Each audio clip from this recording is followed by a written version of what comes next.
Do you know the story of Madeline O'Malley? She was the woman that died here in the hotel. She hung herself after her fiancé stood her up on their wedding day. And ever since then, people have reported seeing the ghost of Madeline O'Malley roaming the hallways waiting for her lover. Some say she's even looking to take up a new one. This is our last weekend open, so we've got to find some proof that Madeline O'Malley really exists before this place closes down. I have my microphone so we can make do with EVP investigations. Yes, I'd like a room for the night. Since the hotel is practically empty, we might have a good chance of making some real contact. What was that?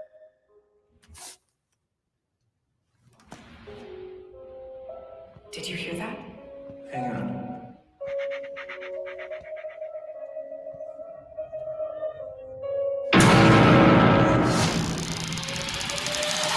Do you want to communicate with the spirits in this hotel? I can help you do that. What do they want? To live. You mustn't go down into the basement.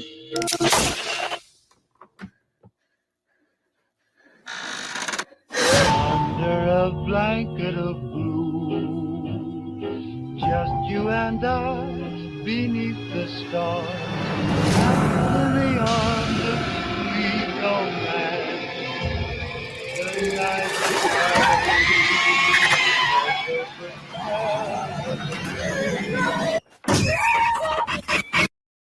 under a blanket of blue.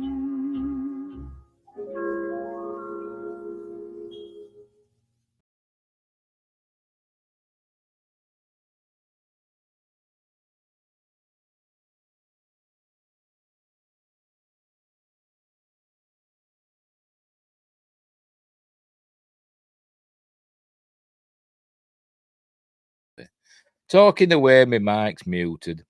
I'll start again. It's going to be one of those nights.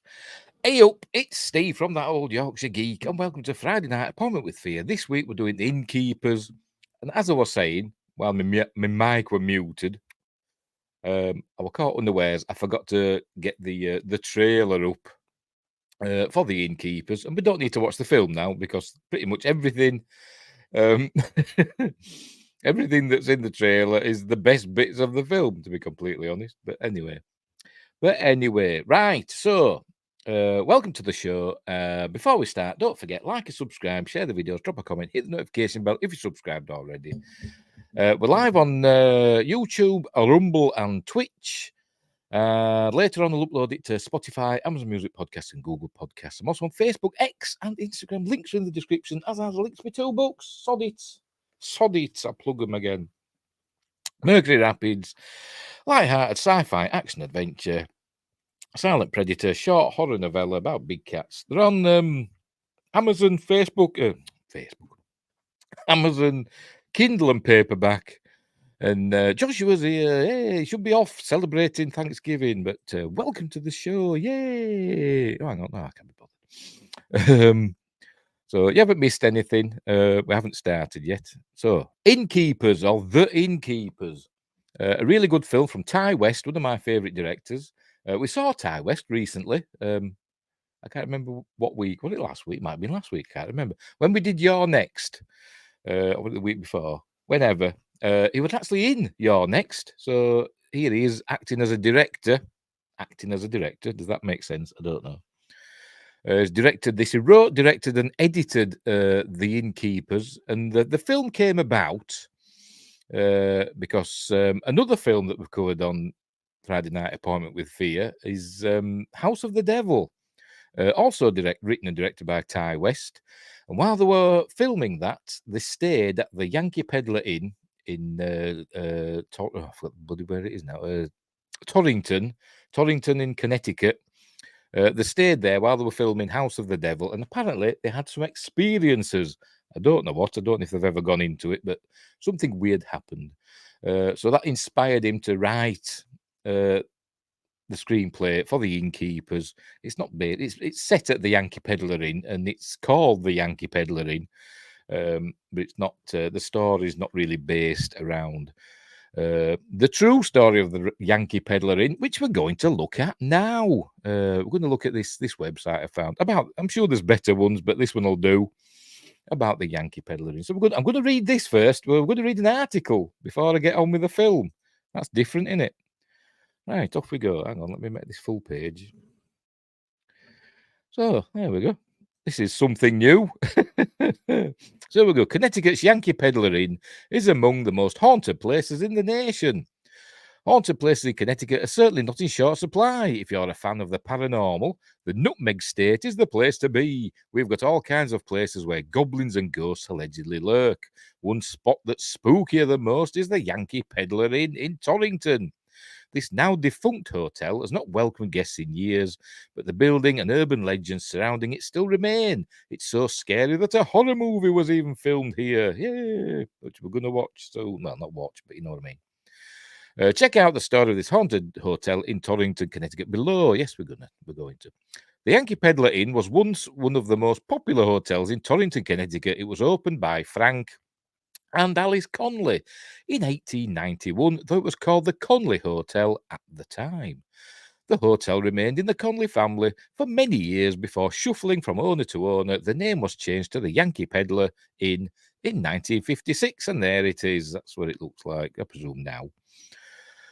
The Yankee Peddler Inn was renovated several times and eventually held 52 rooms. It was a popular spot for business meetings and travellers. And we're going to see this in the film, because this is where the bloody film was filmed.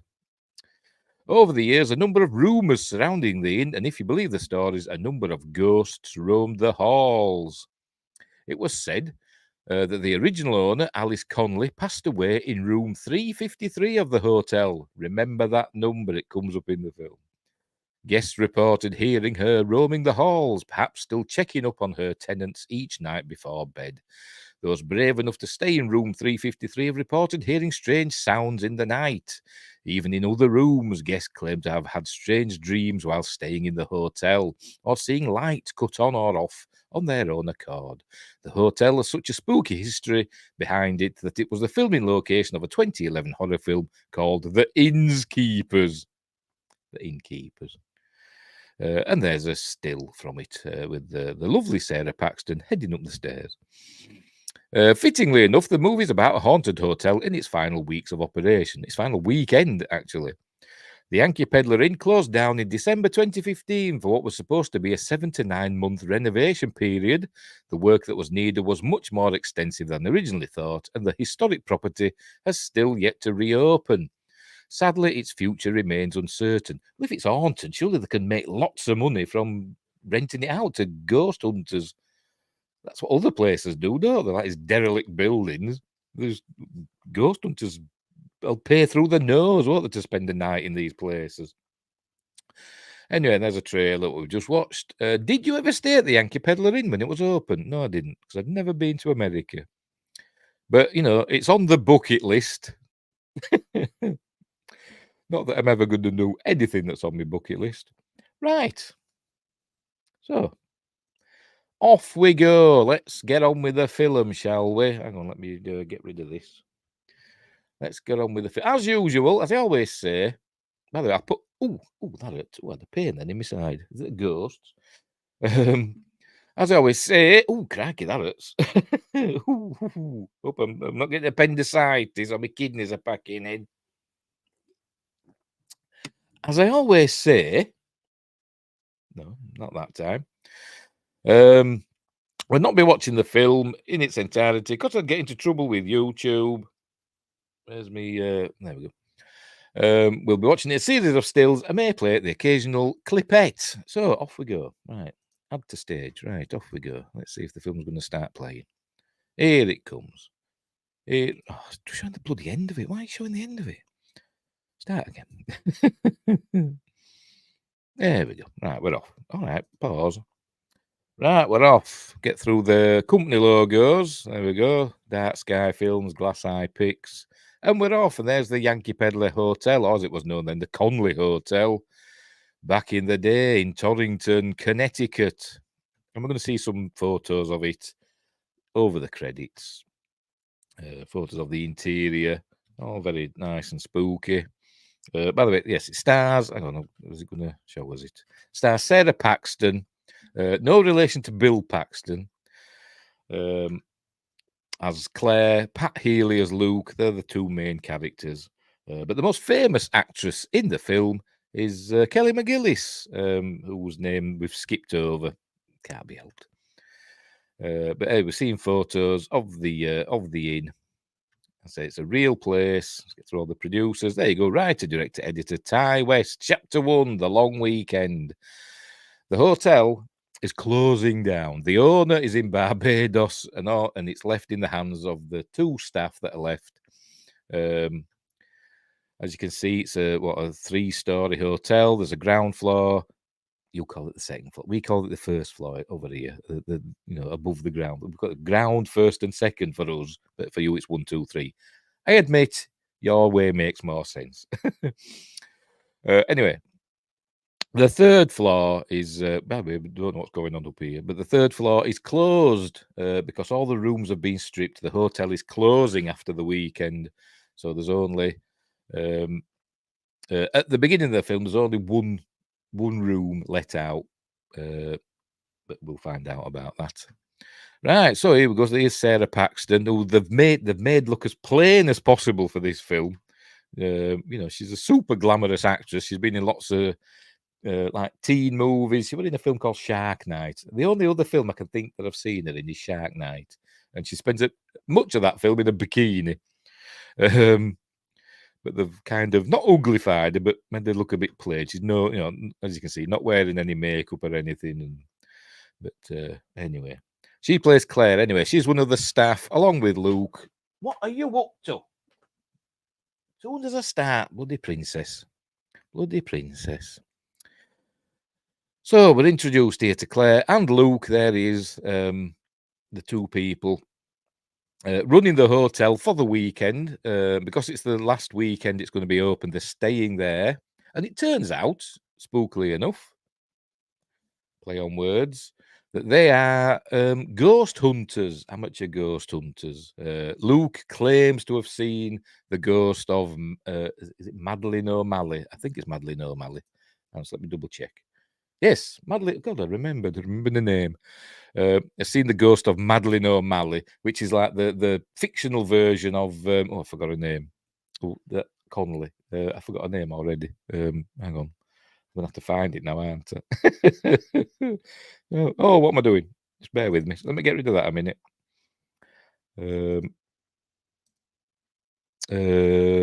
Alice. Why can't I remember? Alice Connolly, the fictional version of Alice Connolly. Does it say how she died? What she died of in that room? No, it don't. It just says passed away. Never mind. Anyway, right, where were we? Get the film back up. Right, we're off again. And he claims to have seen the ghost of. I forgot her name already. Madeline something or other. Oh, what is up with me? What is up with me tonight? Madeline O'Malley. Bloody hell, fire Steve. Oh, where's that gone off? Oh, it's going to be one of them nights. And he claims to have seen her ghost. Right. So while they're there, yes, Madeline O'Malley. While they're there, they're going to do some ghost hunting, but they haven't got any cameras because his camera's broken. All they've got is some recording equipment and a big microphone. So that's all they've got to look for ghosts. Right. So here's where we're learning what there we go. Did you get your camera fixed? No. So they have to make do with EVPs, which they find aplenty. There's his laptop. Yeah, I know. I should have notes and stuff, but I'm bone idle. Look, it's done that again. I'm going to move this. Over there. Go away. Right, let's get rid of that. Where were we? Right, he's got his laptop. And he's writing a web page, but we come to that later. He's showing us some footage that he's found on the internet. It's a jump scare. It's one of those videos where they tell you look at the screen very close and then something jumps out and scares you. It's one of them. So he tells her to look carefully, and then as he's looking, hang on, I'll unmute it, shall I? And we'll watch this bit. You ready? If you have a nervous disposition, look away now. There you go. There you go. Just to scare you. It's a horror film after all. Right. So he's scared. So she calls him all the names under the sun. And he thinks it's jolly funny. Right. So anyway, as I said, they're going to stay in the hotel. And so she decides she's going to stay in room 216. He's got another room. I think he might have the room that Madeline O'Malley was supposed to have died in. But I think she's supposed to have died in room 353. Yes, does he have the footage of the great sponge migration? Yeah. Ray, the sponge has migrated about 1.5 feet. Oh. Anyway. Anyway. The best ghost film ever made. Right. What did you take? Bloody muted that. Why did it mute? Oh no, 225 is taken. He's stopping in another room. 225 is taken by a woman and her son who are spending a couple of nights in the hotel because she's had a row with her husband. So that's and then we're going to learn that the third floor's been stripped. Apparently the beds are still in, but there's no furniture in or bedding or anything, which is important later. Right, she's off into room 214. Right. So up she goes to sort her room out. We see this room again at the end of the film. But that's the woman and her son. That's she's a bit of a misery, but she's got good reason to be because Luke and Claire are crap at their job. They are the rubbish. She keeps asking for towels. He never gives her towels. They're rubbish. They're no good at the jobs. I mean, I wouldn't want to stay at this hotel, to be completely honest. If you need somewhere just to, shack up for the night, you're not bothered about getting a meal or anything, or the bar being open or whatever, then fine. But if you need room service and stuff like that, you've no chance. So anyway, so here she is resting. Right, she goes back downstairs with her work top on. And then we learn that Kelly McGillis has signed in. She's playing Leanne someday or other.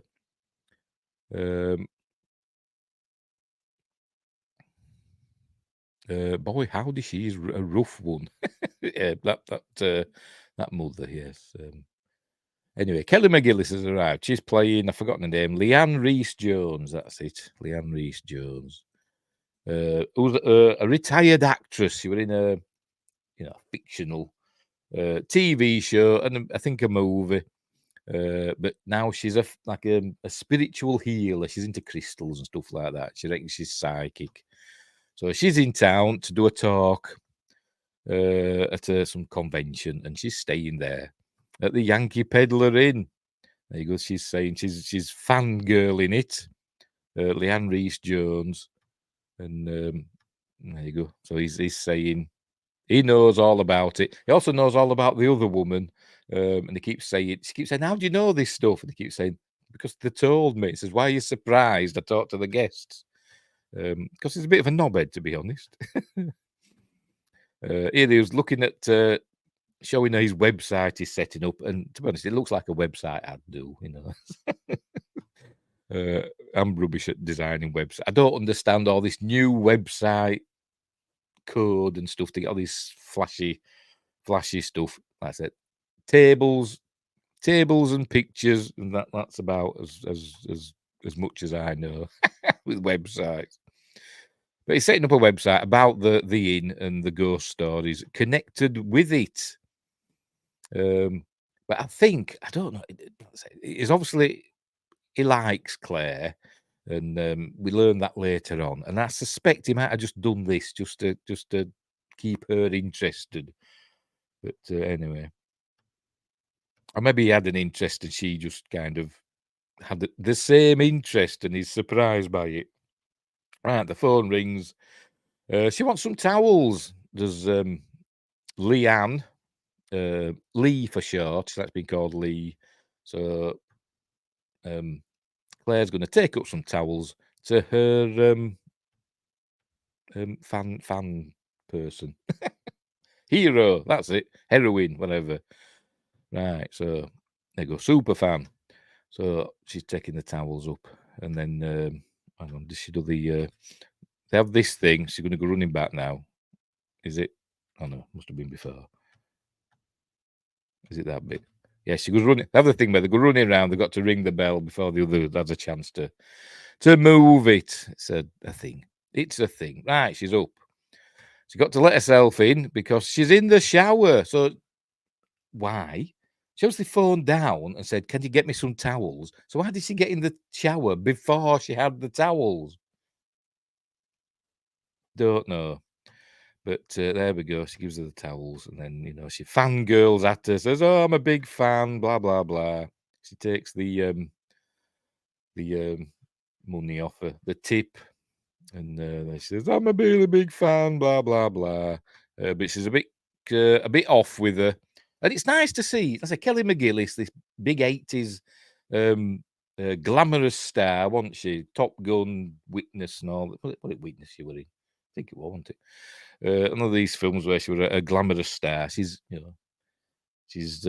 not afraid to look her age. Let's put it that way. Right.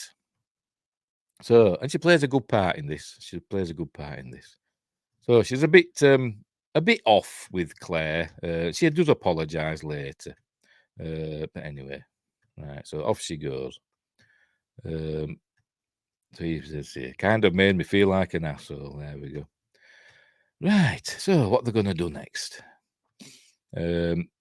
Oh, she's going for a coffee. That's it. She's going for a coffee to the coffee place next door.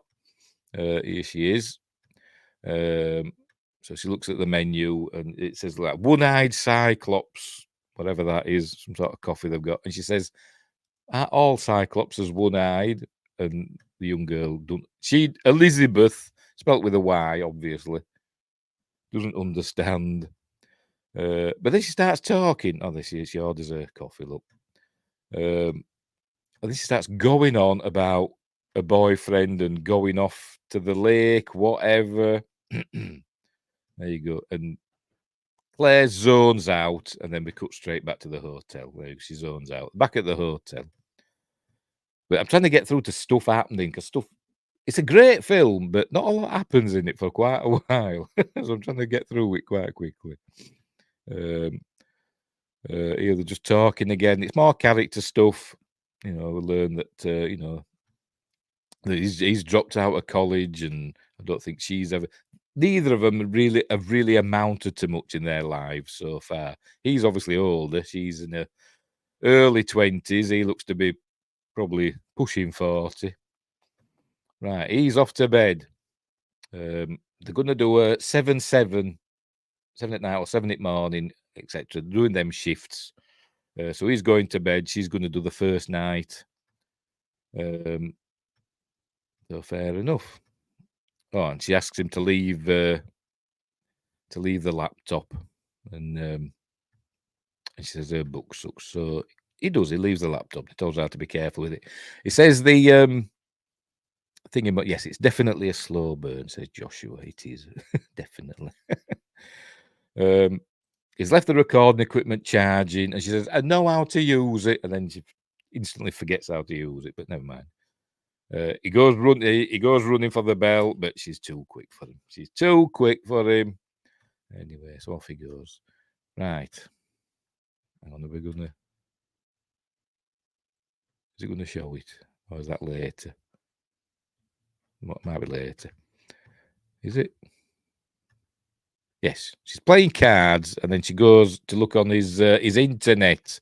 That's it. She goes to look at his history. She wants to look at that website again that he's created. So she goes to look at his history, and it's quite an eye opener, as you can see there.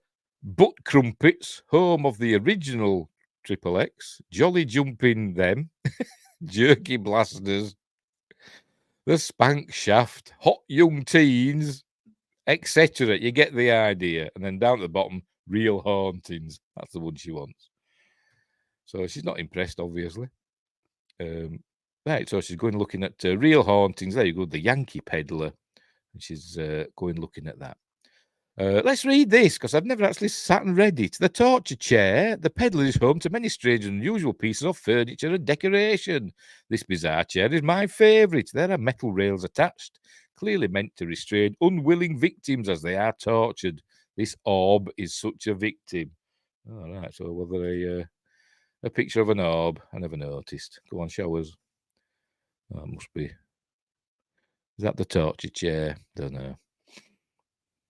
Or is that the orb in question? I don't know.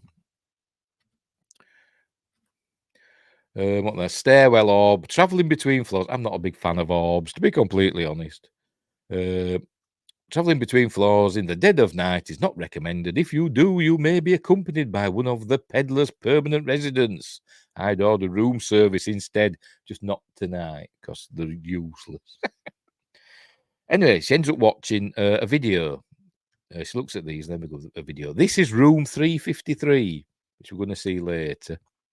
And remember, in real life, Alice Connolly died in that room. Don't know how, but she's watching that, and as we watch, as we see, the door closes by itself. And it says there, doorway ghost. But I thought we might see a ghost, but we don't. I don't think we do. The door just slowly closes. There we go. And that's it. So that's the evidence, and then the rest of it is under construction. And then we cut to this is the story of what's her face? I've forgotten already. Madeline O'Malley. Oh, tell you. And apparently, back in the day, whenever it was, she died in the hotel, or there was some sort of accident. Does it say? It doesn't say. She died in the hotel, and instead of telling the police about it, apparently the owners or whomever, hid her body in the basement, and her spirit is still there. Anyway, and that's where it's saying, look, the specific details of her sad story have often been disputed by paranormal scholars and armchair ghost hunters alike. But one thing is for sure, she came to the peddler as a guest, and she's never left. So anyway, and then she hears something then, I think. Yes, she hears a noise. It's like we hear it a few times, like a human voice, like you see on these ghosts, so-called real haunting YouTube channels or stuff like that. We hear this, a distant voice, or a little moan or something. She hears that. So she goes to investigate. She calls it, sees if it's Luke, but it's not. And she can't work out the the recording equipment. She's forgotten how to work it. So she just goes to, there you go, she leaves it there. Look, she goes to investigate, and she's looking out the door, and then she's screaming because Luke is standing right behind her. She says, "Don't want to scare you, but I'm standing right behind you." She goes, "Ah!" She screams her head off. There you go, like that. Exactly. What the F? But he said he couldn't sleep. Anyway, she said she heard something. Right, next day, she's telling the story of Madeline O'Malley to this young kid that's staying with his mother, with his grouchy mother. And he looks like a little brat as well, doesn't he? So she's telling the ghost story with the torch. Let me show it. Oh, she's got a torch shining up in her face. We'll see it in a minute. There you go. And there you go. She's telling the story. And so they hid a dead body in the wood cellar for 3 days. So there we go. So that's the story of the of Madeline O'Malley, and now she's roaming the hallways waiting for her lover. Some say she's even looking to take up a new one, and then the mother arrives saying, "What are you doing?" And then the kid says, "She says there's a ghost here, and it's gonna get me." He said, "I never said that." But anyway, so as I said, they're rubbish at their jobs.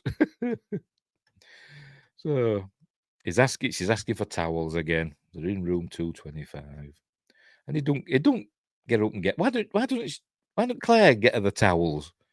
Don't know. But anyway, they're eating sandwiches now. Right, what's happening next? What's happening next?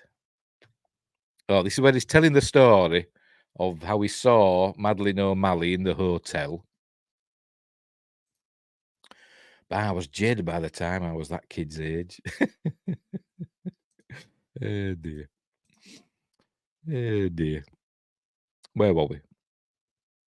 Oh, he's telling the story of how he saw Madeline O'Malley, and she's asking what was it like, and he's saying he can't remember. It's she was like there 1 minute and gone the next, and it's kind of gone from his memory. He just remembers the experience rather than the details, so to speak. But spoilers, it turns out later on he never saw anything. He made it up. As I said, I think he's just pretending to be into this stuff. Or he's into this stuff, and he just told the told the story to impress Claire because he likes her. Because he does say later on she's the prettiest girl he knows, and he kind of starts hitting on her, not overtly, but suggesting that they should be a couple. Anyway, right, she's throwing out a bag of rubbish. Don't know what it is, but it's leaking everywhere. And she can't get it in the dumpster. Look, she's struggling with it. She's struggling, but she gets it in eventually. Anyway, there you go. And then she sees Lee watching her from the window, from her room window. And she waves and she ignores her. Then she hears a noise, another noise. And it's coming from the cellar area, the basement. So she goes and checks it out through the garage doors. And this is the cellar. What they call it a hatch or whatever. I don't know. There's an entrance to the cellar inside the hotel. And there's also this hatch, which is in the garage.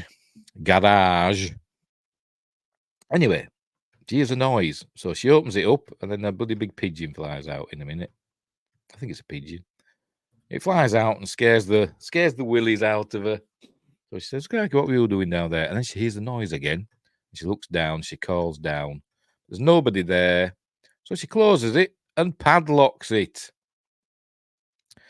And it shows her padlocking it. Look, closed, so can't get in now, or can't get out from that way.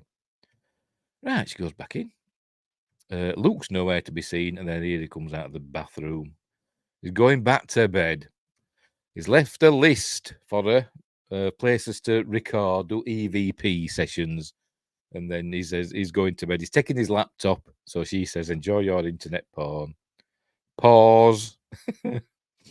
Right, so she's recording now. She's in the laundry room, but she doesn't hear anything there. So she's going to go somewhere else. Where does she try next? I think the banquet room. Boom, boom, boom. Lots of that in this. Well, a few moments of that in the film where you have to. They set something up for later, don't they? Like that, like the padlock on the cellar hatch. And room 353.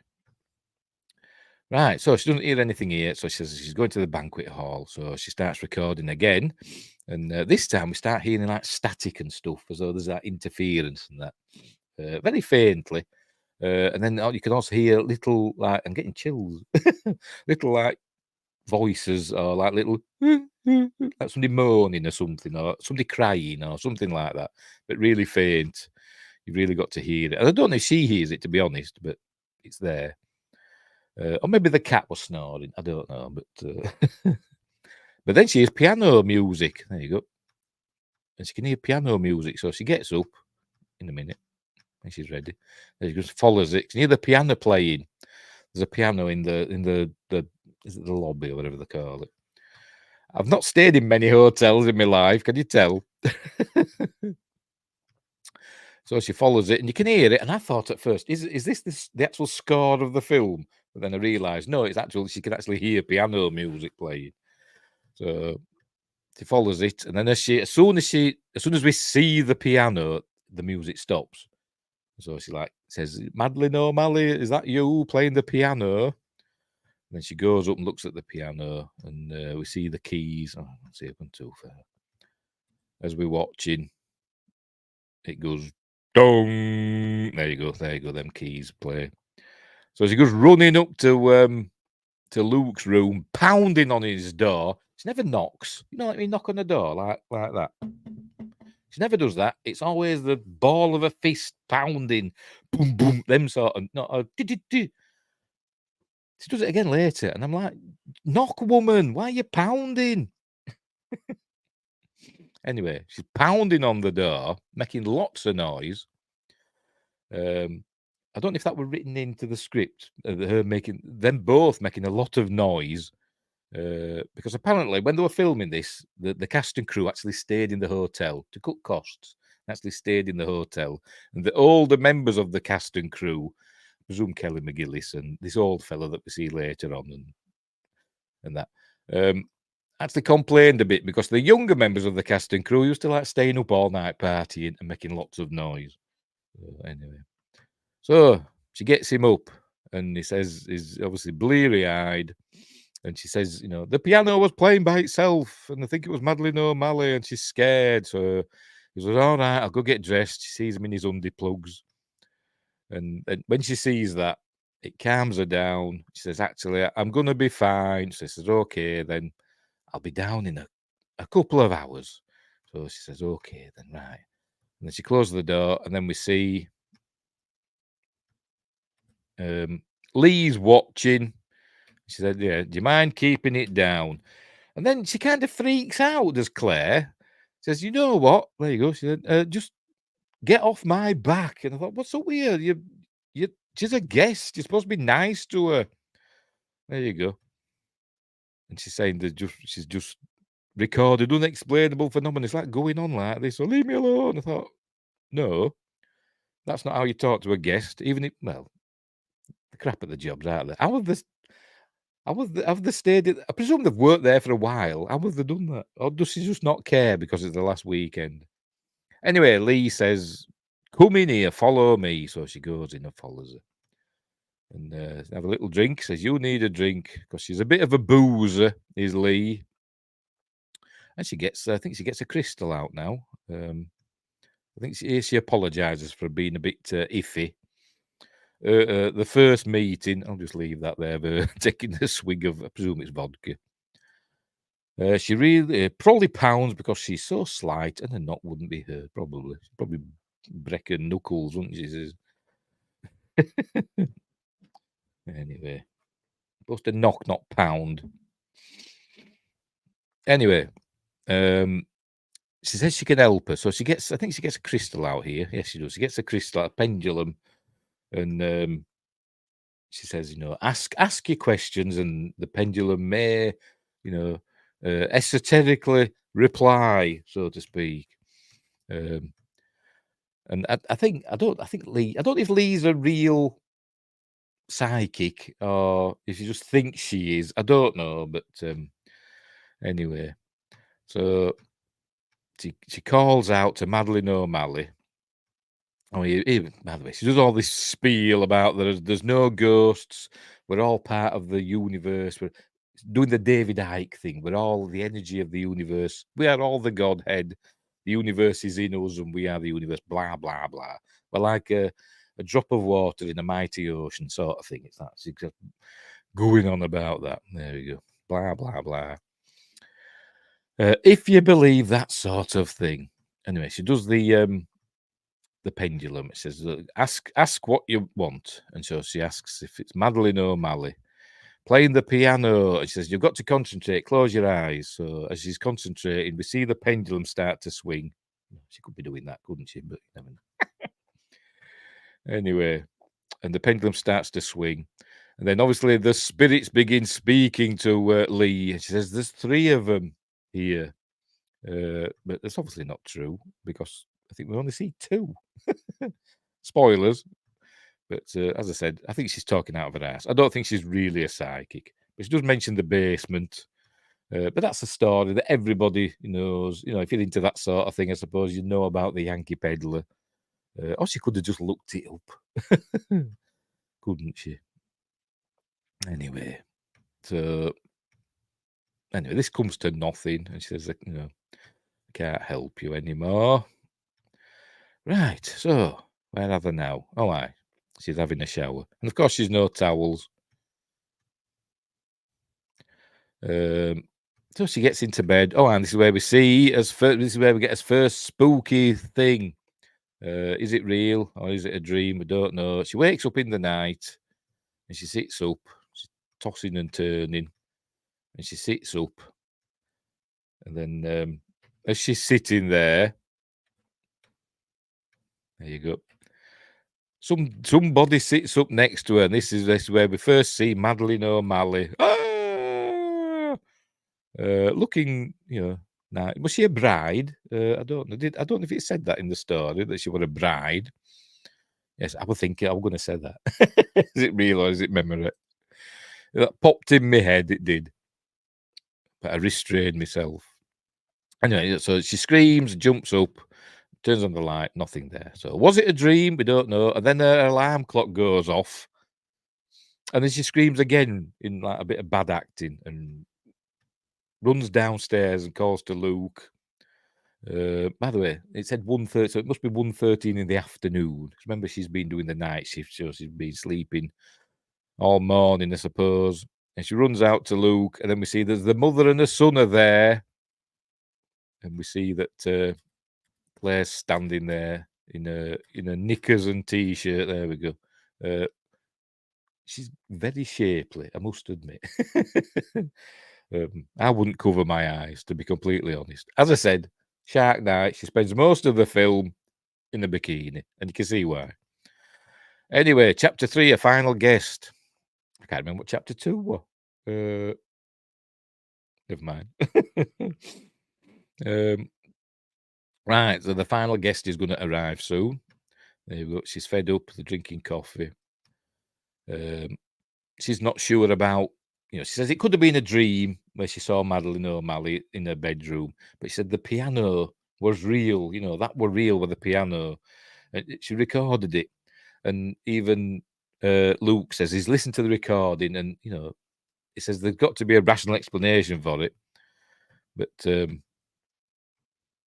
there you go. I listened to the piano tape. I don't know what to tell you. He's like trying to rationalise it, I suppose. And he says Lee's full of crap, basically. She's probably not really psychic. She's just an ex-actress who's trying to remain relevant. Oh, what's that? My Alexa making noises. She's also in the remake of Last House on the Left. Yes, she was. Yes, and I quite enjoyed that. I think is that what I'm thinking of? Is that the one where spoilers?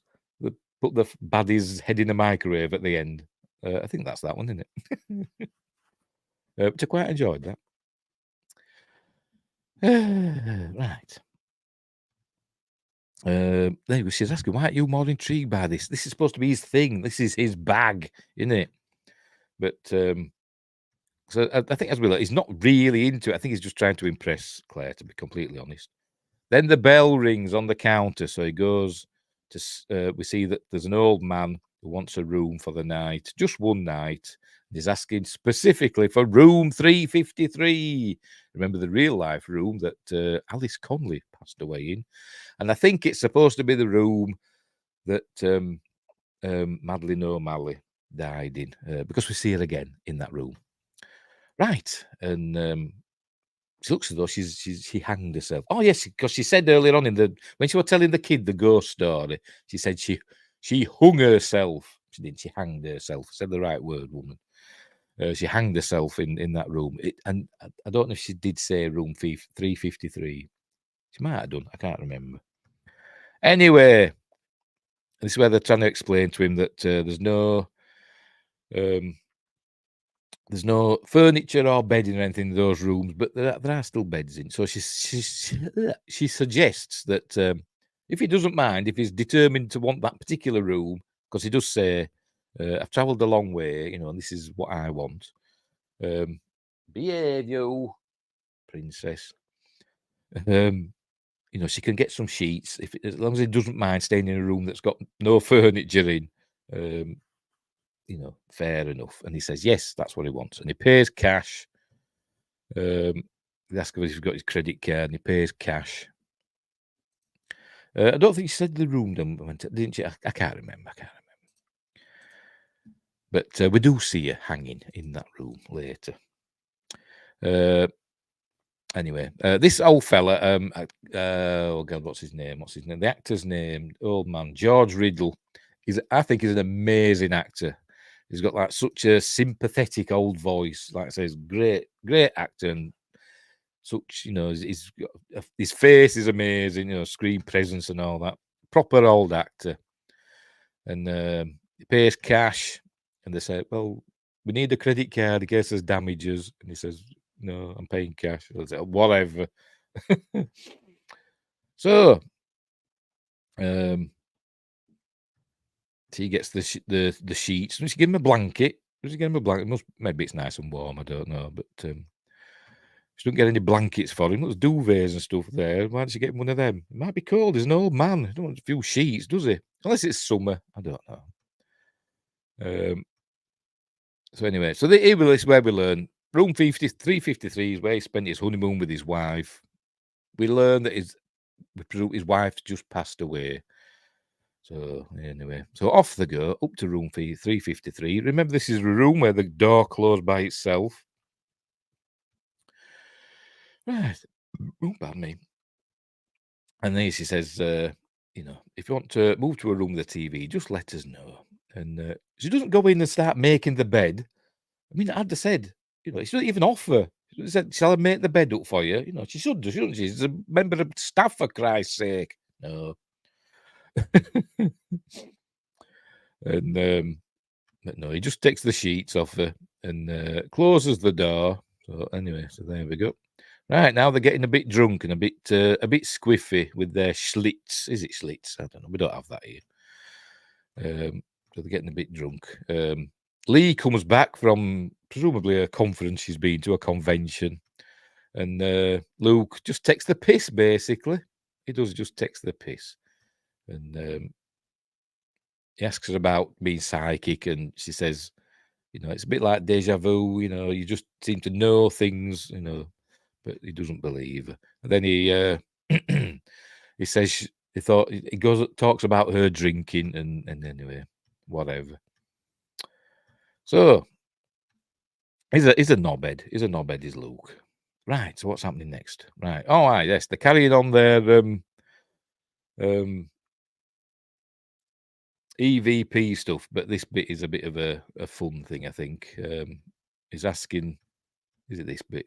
Yes, he's following his microphone. He's asking the spirits to reveal themselves. He ends up shouting, I say, show yourself, spirit. And then, there you go. The spirit shows itself. It's an amusing little thing. Claire's in a sheet. Going, ooh. A bit daft. And then Claire draws a picture of poor Madeline O'Malley. And this is where he says Claire's pretty. There you go. And I think you're one of the prettiest girls I know. Is kind of hitting on her a little bit. Or making her know that he's interested. And anyway, there you go. I really like you, Claire. Anyway. So he's letting her know. And then she says, I've got an idea. And he says, so do I. I know what his idea is. I'd do anything for you. I like you so much. And he goes, I've got an idea. I said, so do I. Let's go to the basement. And he's like, oh. So they go down to the basement. He brings his recording equipment. So he says, we're going to sort out this ghost, what this ghost wants. Right. So they're sitting there and they're asking for Madeline O'Malley to show herself. He does that. He walks through and he says, spider web and all that. And that's one of the things to do with ghosts, isn't it? Sometimes they say, I mean, fair enough, in a dank basement, you can feel spider webs and that. But some people say that if you're walking through a room and you suddenly feel, what feels like a spider web on your face, some people say that might be a spirit trying to touch you because they want to touch people and stuff because they want to be alive again, don't they? Or remember what it feels like to be alive. So they'll touch you and it feels like spider webs. That's the story anyway. Whether you believe it or not, that's up to you. So anyway, into the basement they go, and they start recording. Oh, they start hearing that static again. And so they go deeper into the basement. We see there's several parts to it with doors and stuff. And so they start recording, and she calls and asks to Madeline O'Malley, and they start hearing, you know, remember I said earlier on that could hear that like a faraway voice or a moan or somebody crying. You can just make it out.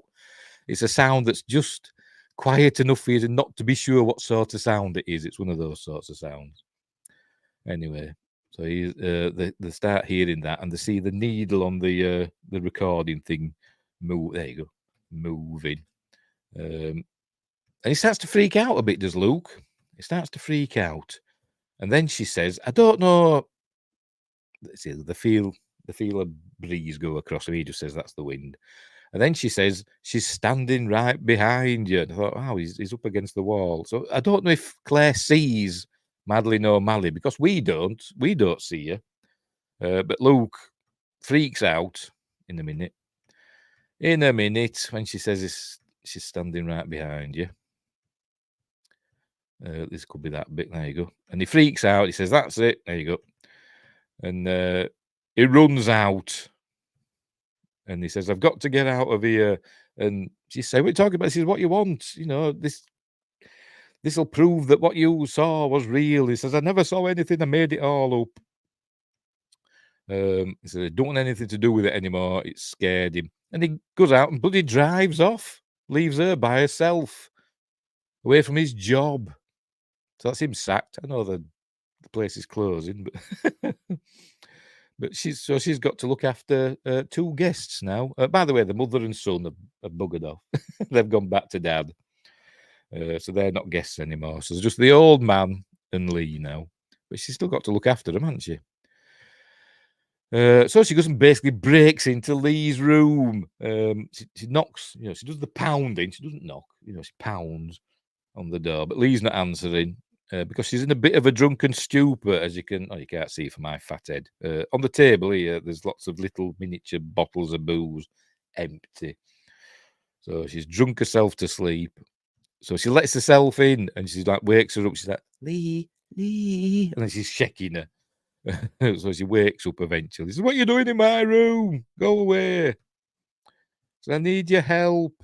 And she says, I'm not going to help you because you just insult me. And she says, I'm sorry, you know, I should have defended you. So she says, okay, I need a drink. So she finds a bottle with something in, and so she takes a swig because she's a lush. And she says, I need your help. I've got to go down to the basement. So down they go. She goes with a crystal. There's Lee. She goes by herself. And for some reason, she obviously gets a message through. And she just drops the crystal and it smashes. As you there we go. Not a very good crystal, then, is it? And so he says, we've got to get out of here. There we go. And she says, was it Madeline? You're in grave danger, so we've got to get out of here. So she says, I've got to go get my things then. So she goes to her room. Remember this room with this distinctive patterned wallpaper. We'll come back to that at the end. She grabs her stuff, and then she remembers the old man. He says, oh, Lee, I've just got to go check something. So she goes up to room 353. The door's open. You know, I think she does pound again. Or maybe not, but I can't remember. But the door's open. So she goes in, darkness. She's saying to him, sir, there's been an emergency. I've got to leave the hotel for a short while. Anyway, she finds the note. My darling, this is where, what was it? Our life began. Now that you are gone, this is where I want mine to end. So it's his suicide note, isn't it? So she goes into the bathroom, and we know what she's going to find. She opens it up, and there he is. He's dead in the bath. He's slit his wrist. Oh, dear. He went back there to die. So she's freaking out, and then she hears a noise. There we go. She looks up. She hears a noise. I think it's like another one of the little moany noises, a little spooky moany noise. And she opens the door again. And there you go. There's Madeline hanging in room 353. So she goes running downstairs, freaking out. Luke's back, and he apologises. And then she's telling him that the old man's killed himself. Said, "Have you phoned the police?" Said, "No, not yet." And Lee says we've got to leave and all that. Says, "All right, I'll go and get my stuff. Just wait here." Right. So she waits there. Oh, right, goes to get Lee as well, I think. So while she's by herself again, and then she hears her name. Somebody calls her name from down the corridor. Faintly, slightly muffled. It's like sort of thing, kind of spooky. Sounds a little bit like Lee. So she just said, "Lee, is that you?" And then we hear it again. So she goes down, see who it is, picks up a torch. Obviously, she checks the basement, and but there's nobody there. And she's there for ages. It seems to be ages. Like going, "Lee, is that you?" And if nobody answered instantly, I'd have closed the door and gone. But no, she stands there for ages, going, "Hello, is anybody there?" And then she accidentally kicks the that beer can, a beer can that Luke left at the top of the stairs before. Not that goes down the stairs, and she's looking, and nobody there. And are you ready for there's be another jump scare? I think here. Yes, there it is. The old man's standing behind her. And she turns around, sees him, and then falls down the stairs. And she's got a nasty cut on her head. Really nice. Blood's pouring down her face. So she's probably got a concussion. Anyway. I don't know. Does the... yeah, she goes staggering off. She don't go back up the stairs. I presume the door's open at the top of the stairs. Or maybe did it shut? I don't know. She goes staggering off into the basement. There you go. Blood pouring from her head. So she's not doing well. But then she sees the old man. There he is, standing there with his hands out to her. So she goes running off and through the various doors that we'd seen earlier. And I'll just make sure we're still going, by the way. That's true. She thinks dead man is still up there. I suppose so, yeah. Oh, but maybe she's just not in the right mind. She has banged her head after all. But I'd have still tried. I'd have looked, at least. But anyway, just make sure we're still going. Make sure we're still going on the various platforms. Any messages? No. Right. Okay. Did it. Right. Because we're getting near the end of the film. As you can see, she can't get out through the hatch because she padlocked it earlier on. Silly girl. She shouldn't have done, should she? I mean, what does it matter? The place is closing. Who gives a monkeys? Anyway, she turns around, we hear a noise, and we see that, by the way, she locked herself into this last little room. She locked herself in. This is where she heard a noise earlier as well. And something starts hammering on the door, pounding, you might say. Obviously, she don't let him in. It turns out later on that it's Luke, and he says, "I was hammering on the door, but I could just hear her screaming." But she can't get out, and there she sees what's her face? Miranda O'Malley. Have I got that right? I can't remember her name. I don't know. I'm an idiot. Madeline O'Malley. Bloody hell. I'm going to write these down. I'd lose my notes, though. That's what I'd put my notes somewhere and I won't be able to find them. She sees Madeline O'Malley. Yes, Madeline. You should put a few exclamation marks after that. Oh dear. And so Madeline O'Malley's coming towards her as she's screaming, and it cuts to black, and then we get epilogue. Something's happened, obviously. Then we see an overhead shot. The wheeling her body away, and that is poor Claire. She's passed away. I'm guessing she might have had a heart attack or something, or an asthma attack. Remember, she had asthma. We kept seeing her with a inhaler. So she's dead now. We don't get a good look at her face. Let's see if I can pause it on the. Right, so we'll look. Let's go frame by frame. Because I don't know if anything horrible had happened to her face. I mean, you're saying God Jesus, but I don't know what. Come on, show us. Do show us briefly. We do get a quick glimpse. Come on, then. Get on with it.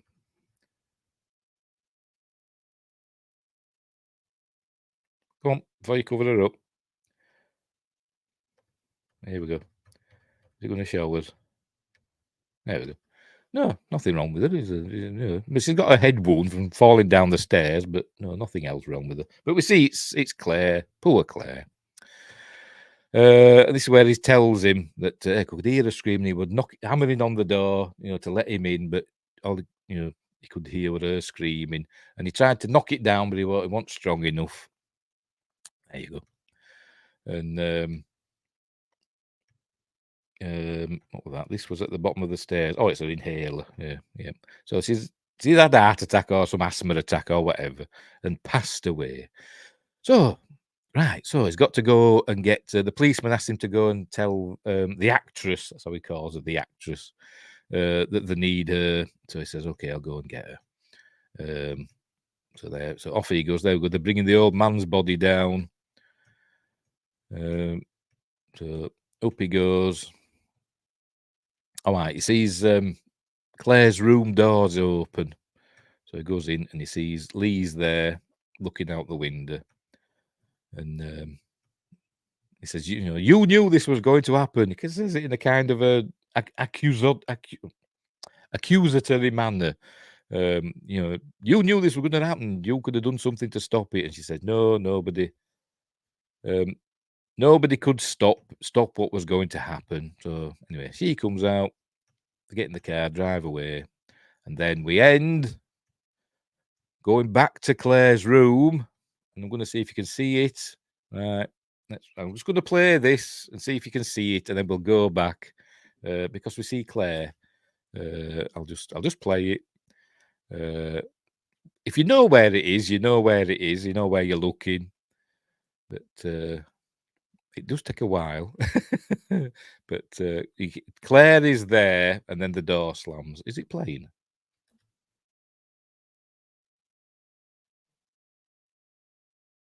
Are you playing, or have I paused it? I can't tell because the camera doesn't move. There we go. It's playing now. Claire appears. She looks towards us, and the door slams. Now, I don't know. Did you see it? Because I didn't know about it. First time I watched it, I didn't know about it. And then I watched it with the director's commentary. And no, just paused it on a good bit. I watched it with the director's commentary. They pointed it out in that, obviously. And it took me ages to find it. They said, they didn't say where to look. They just said, look closely and you'll see Claire's there. And it took me ages to find it. And eventually I did. So she's there. You can see Claire's face. Like she's looking out the window, much like Lee was earlier on. But she's there. It's Claire in that semi-transparent, virtually transparent. You just see her head there. I presume the rest of her body's down here somewhere. I don't know, but you can see her in profile there, and you can see that she turns to look at the camera, and the door slams. We'll play it again, see if you can see it. There she is. I'll keep circling it with my mouse pointer. It's there in the curtain up there. She's looking out the window, and then she looks to camera. You can see her head turning now. You can see you can see her parting in her hair. So there we go. And that's the end of the film. And it's a cool film. It's a cool, simple ghost story. That's its budget. The budget for the film was $750,000, which is nothing, is it? And it's a good, effective ghost story. It shows that you don't have to spend millions and millions on effects and stuff. It's well worth a watch, and I really like that film. It's really cool. So, did you know about Joshua? Did you know about Claire being there at the end of the film? I don't know, but it took me a while to find her. After I knew she were there, as I said, the first few times I watched the film, because I didn't listen to the director's commentary, I didn't know it were there. I just thought they were just showing an empty room and then the door slamming, and I thought, what was the point of that? And then I found out. So anyway, but I think probably everybody knows about it now because of the internet. Right, we'll leave it there. We will leave it there. A quick one tonight, really, wasn't it? Because it's not a super long film, and not a lot happens in it, to be completely honest. Yes, Joshua says he didn't know either until the commentary. Yeah, and even then, it took me a while to see it. You know, I had to rewatch it a few times. No, I don't. And I don't know where I'm looking, but eventually saw it. Anyway, right. So we'll leave it there. As I said, it's a cool film. It's a cool film. I don't know if it's on Amazon or Netflix or whatever. I don't know, but I've got the Blu-ray and I've got the DVD as well somewhere. It's well worth a watch. Right, we're going to leave it there. So get rid of that. Get rid of that. Have you seen Ghost Story? The old one. That is it. 1981. That one. With Fred Astaire and all the old people in it. Yes, that one. Yes, I love that film. And Alice Krieger, the lovely Alice Krieger. Yeah, I've seen that. It's really good. Really good, his Ghost Story. It's actually one that I usually watch it around about Christmas because it's kind of snowy and stuff, isn't it? Is it a Christmas film? I don't know if it actually happens at Christmas or if it's just in winter. I can't remember. But I usually watch it round about Christmas because it's got a snowy part in it, hasn't it? Yeah, it's good as that. I like Ghost Story. That hung with me for years. Yeah. I think I first saw that when I was young, and it always impresses. Yes, I like that one. I like a good ghost story. Spooky stuff. Jump scares. I don't like jump scares, but I like spooky stuff or things that are in the background, or like that with where you saw Claire at the end, which I didn't even know about. But I like to see things in the background happening, creep me out. But anyway, is it on Showtime or HBO? Oh, right. We don't get either of those over here. We don't get either of those. We've got Sky Movies, on regular TV, and then you got to subscribe. The Friday Night Appointment with Fear, the title that I give this is actually from when I was a kid, on Yorkshire television on Friday nights. They had Appointment with Fear, where they'd show like old Hammer films and stuff, and old Amicus films and stuff like that, old horror films. Usually about 10:30. They come on at 10:30 at night. After news at 10, which we use. I don't know if we still have that. But then we'd have Friday Night Appointment with Fear, and it used to have an animated intro of the Universal monsters, based like Werewolf and Frankenstein monster and the Mummy and all that, but morphing into one another in like an animated thing. This was the 70s. It wasn't computer animated. And but it used to have that, and that was scarier than the films. But anyway, so that's where I've got Appointment with Fear from. And also BBC Two used to show like double bills of horror films on I think they were on Friday nights as well. After Appointment with Fear stopped, I think they did it on Friday nights, or was it Sunday nights? I think it was Friday nights. Or could have been Saturday nights, whatever. But they occasionally did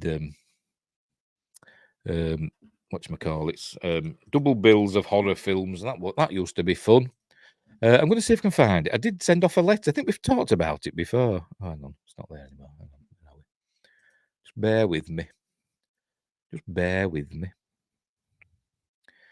I've been drawn to horror and B movies. Well, yeah, so have I. Let's have a look. See if Friday Night Appointment with Fear has appeared. I did send them an email. Send Yorkshire TV an email saying, is it in the vault? The old intro, 1970s intro to Appointment with Fear. And they said, they did reply. They said, we've passed it on to the relevant department, and not heard anything since. Right. So we'll see. There is one on, but it's from the 90s, and that from a different English television region with Fear. Right, try that. You'll probably just find my stuff. I'll put intro. There's one there that says 70s intro, but that's not it because it's. Get it? No, it's not it. No, that's just showing old. That's something else. I'll put intro. Not going to find it. Should look to get into the rights to it. I don't know if it even exists. Like I said, never heard back from them.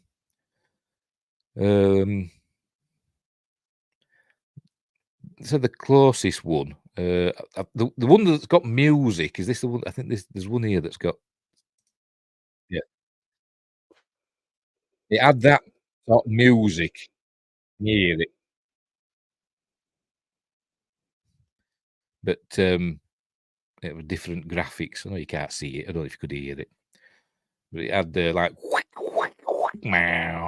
like, you know, really jarring music, and the graphics were changing and stuff. But anyway, whatever. But it's not, obviously it's still not popped up on YouTube.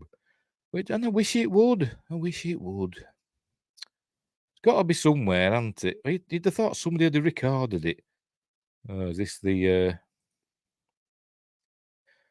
This is the one from, I think, Tyne T's television. I'll share it. I'll share it. There we go. And it was, like they said, this shows more. This is from the 90s. The one I'm thinking is from the 70s, and it was like, you know, regular animated. It kind of did stuff like that. But 3D morphing. It was better than that. It was better than that. Anyway, right. We're going to leave it there, I think. So what's coming up next? Sunday's my news stream. Monday, we're sticking with a horror theme.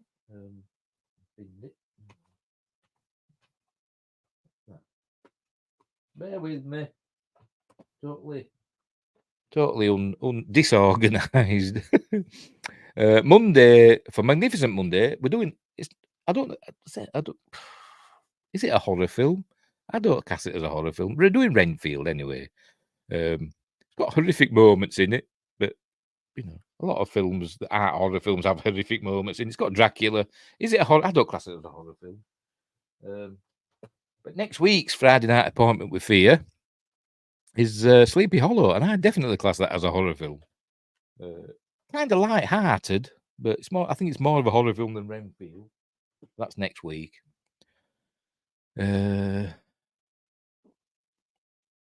Peter Vincent's Fright Night. Fright Night. I wish they did those films, the Peter Vincent films. Roddy McDowall should have done at least one, shouldn't he? Before he passed away, should have done at least one Peter Vincent film. And yes, Renfield is hugely enjoyable.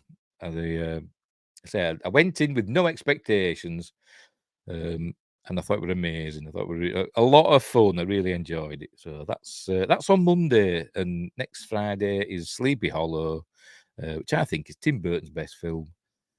Anyway, right, we'll leave it there. So thanks, Joshua, for helping me out in this stream. Like I said, give the Innkeepers a go. It's really worth a watch. Like I say, it's a slow burn, but enough happens. If you're into ghosts and stuff like that, like I am, I'm into ghosts and all this stuff, paranormal stuff in general. You know, it's you should find it interesting. Right. So we'll leave it there.